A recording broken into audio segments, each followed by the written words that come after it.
இதை தாண்டி போனால் நம்ம என்ன செய்ய முடியும்? திரும்ப அப்புறம் தனிநாடு தாங்க. தள்ளி விடாதீர்கள், தனிநாடு கேட்க எங்களை விட்டு விடாதீர்கள். டெங்கு காய்ச்சல், மலேரியா, கொரோனா இதையெல்லாம் நம்ம எதிர்க்கக்கூடாது, ஒழித்து கட்ட வேண்டும்.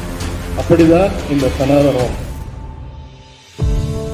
लंबी लड़ाई के बाद जब 15 अगस्त 1947 को भारत माता ने अपनी गुलामी की बेड़ियां तोड़ी तो पूरा देश स्वतंत्रता के पवित्र क्षण का जश्न मनाने के लिए उमड़ पड़ा। हर तरफ जश्न मनाया जा रहा था, लेकिन तमिलनाडु में कुछ लोग जश्न की बजाय काली शर्ट पहनकर काले झंडे लहराकर शोक मना रहे थे। वो पाकिस्तान की तर्ज पर भारत के दक्षिणी राज्यों को मिलाकर एक अलग देश द्रविड़स्तान चाहते थे। ये लोग थे डीएमके के वैचारिक जनक द्रविड़ कड़गम के लोग।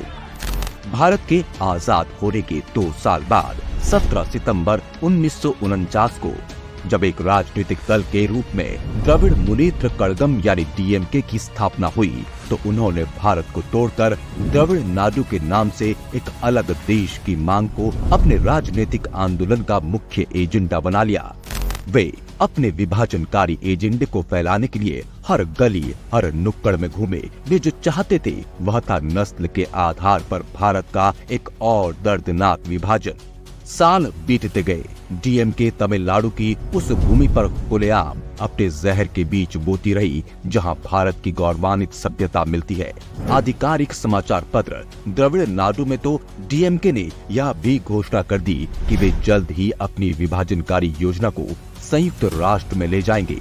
डीएमके की इन गतिविधियों से परेशान होकर साल 1962 में अटल बिहारी वाजपेयी जी ने कहा था कि एक मजबूत देशद्रोह के कानून की आवश्यकता है और विभाजन की मांग करने वाले लोगों और संगठनों से कानूनी रूप से निपटना आवश्यक है। अटल जी ने कहा था कि भारतीयों ने पूरे देश की आजादी के लिए लड़ाई लड़ी थी, किसी एक क्षेत्र की आजादी के लिए नहीं। 1962 में चीन के साथ युद्ध समाप्त होने के बाद भारत सरकार एक कानून लेकर आई जिसने अलगाववादी मांगों वाले किसी भी राजनीतिक दल पर प्रभावी रूप से प्रतिबंध लगा दिया। तमिलनाडु के भीतर कम होते जन समर्थन और नई दिल्ली के दबाव के कारण 1963 में डीएमके ने आखिरकार अपनी विभाजन की मांग छोड़ दी। 1976 तक लगभग 7 सालों तक शासन करने के बाद एम करुणानिधि सरकार के खिलाफ बड़े पैमाने पर भ्रष्टाचार के आरोपों ने तमिलनाडु राज्य को हिलाकर रख दिया। रातों रात डीएमके सरकार को बर्खास्त कर दिया गया और डीएमके को स्वतंत्र भारत में भ्रष्टाचार के कारण बर्खास्त होने वाली पहली और एकमात्र सरकार होने का गौरव प्राप्त हुआ।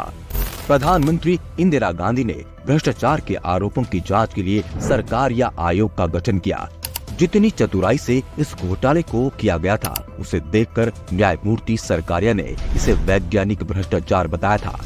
इंदिरा गांधी के खिलाफ आक्रोश से भरी डीएमके ने अक्टूबर 1977 में इंदिरा गांधी की मदुरै यात्रा के दौरान उन पर पथराव किया।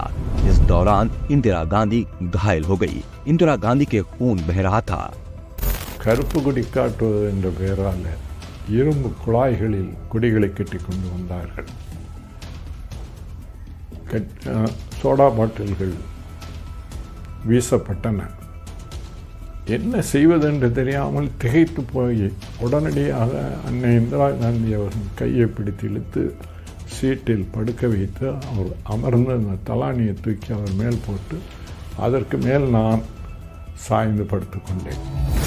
जब पत्रकारों ने इंदिरा गांधी पर हमले के बारे में करुणानिधि से सवाल किया तो करुणानिधि ने मर्यादा तार तार कर दी और अभद्र भाषा का प्रयोग करते हुए कहा कि महिलाओं को विभिन्न कारणों से रक्तस्राव होता है। 1989 में जब डीएमके के लोगों ने तमिलनाडु विधानसभा में जयललिता पर हमला किया तब भी करुणानिधि चुपचाप देखते रहे थे। डीएमके कितनी खतरनाक है इस बात का अंदाजा इसी बात से लगाया जा सकता है कि राजीव गांधी की हत्या के बाद न्यायमूर्ति एमसी जैन ने तमिलनाडु में एलटीटीई की अनियंत्रित गतिविधियों के लिए डीएमके और उसके नेता करुणानिधि को दोषी ठहराया और इस कारण 1991 में एक बार फिर डीएमके सरकार बर्खास्त हो गई। 90 के दशक के अंत में करुणानिधि ने एमके स्टालिन को वैज्ञानिक भ्रष्टाचार करने में पारंगत करना शुरू किया। करुणानिधि से गुरु मंत्र सीखकर स्टालिन मेयर से उप मुख्यमंत्री तक पहुंच गए और परिवार के भीतर सभी प्रतिस्पर्धा को खत्म कर धीरे धीरे करुणानिधि के उत्तराधिकारी बन गए। पिता पुत्र की जोड़ी ने विभिन्न भ्रष्ट शासन चलाए, जब तक कि 2009 में पूरे देश को हिलाकर रख देने वाले 2G घोटाले के बाद डीएमके की किस्मत फिर से खराब नहीं हो गई।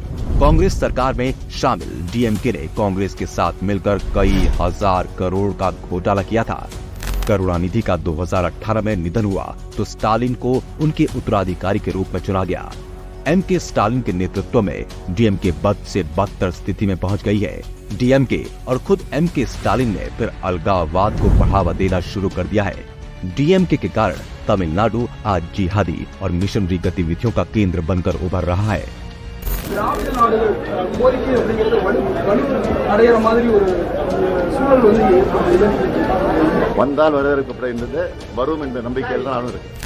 भारत माता को बीमार बताने वाले दागी जॉर्ज पोनैया जैसे लोग डीएमके कांग्रेस के घमंडिया गठबंधन के खुले समर्थक हैं। यह एक ऐसा गठबंधन है जिसमें अपने स्वार्थ के आगे न कोई शर्म है, न ही कोई नैतिकता है। राहुल गांधी और पूरी कांग्रेस पार्टी देखती रही कि उनके मित्र और गठबंधन सहयोगी एमके स्टालिन ने राजीव गांधी के दोषी हत्यारों में से एक को अपने घर पर बुलाया, गले लगाया और उसका सम्मान किया।